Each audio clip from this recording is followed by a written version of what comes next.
Om Swastiastu. Hai, saya Yosa Kriswanti Saragi, NIM 2511101073, mata kuliah Filosofi Pendidikan. Halo, pada kesempatan kali ini saya akan memaparkan pandangan mengenai bagaimana integrasi antara filsafat dan ilmu pengetahuan dapat melahirkan solusi pendidikan yang humanis dan relevan dengan kebutuhan abad yang ke-21.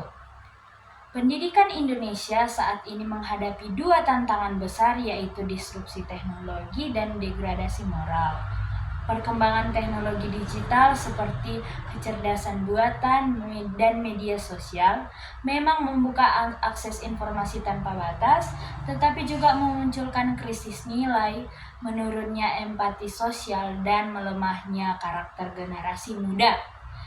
Dalam situasi ini, pendidikan tidak cukup hanya menyiapkan peserta didik yang cerdas secara intelektual, tetapi juga berbudi pekerti, berdaya nalar kritis. Dalam situasi inilah, pendidikan tidak cukup hanya menyiapkan peserta didik yang cerdas secara intelektual, tetapi juga berbudi pekerti dan berdaya nalar kritis. Disinilah peran integratif antara filsafat dan ilmu pengetahuan berguna dan sangat penting. Yang pertama, filsafat berfungsi sebagai landasan nilai dan arah moral pendidikan. Menurut Plato dalam karyanya The Republic, tujuan pendidikan sejati adalah membentuk jiwa yang baik dan berpengetahuan. Artinya, pendidikan harus menumbuhkan kebijaksanaan dan keutamaan moral. Filsafat membantu memahami mengapa ia belajar, bukan sekedar apa yang dipelajari. Kedua, ilmu pengetahuan menyediakan metode rasional dan empiris untuk menjawab kebutuhan zaman. Tokoh John Dewey melalui aliran pragmatisme pendidikan menegaskan bahwa belajar harus berbasis pengalaman dan pemecahan masalah nyata.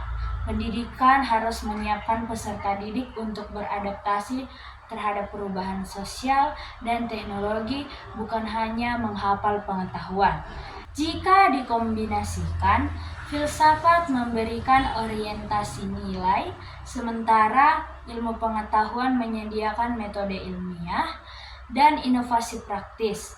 Integrasi keduanya melahirkan pendidikan yang berpijak pada kemanusiaan, namun tetap relevan dengan kemajuan zaman.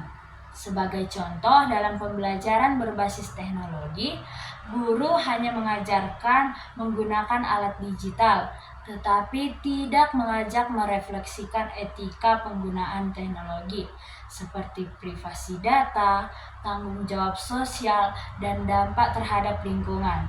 Dengan demikian, pendidikan tidak melahirkan manusia mekanis, tetapi manusia yang berpikir kritis dan berjiwa etis.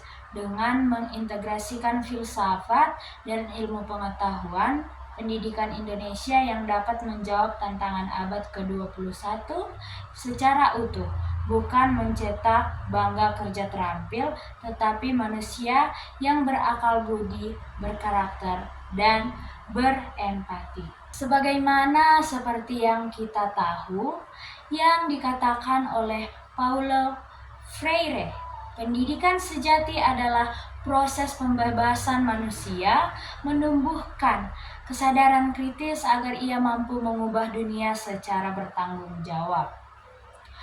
Maka pendidikan humanis di era digital bukanlah sekedar menguasai teknologi, melainkan menguasai diri, nilai kemanusiaan di tengah teknologi. Terima kasih.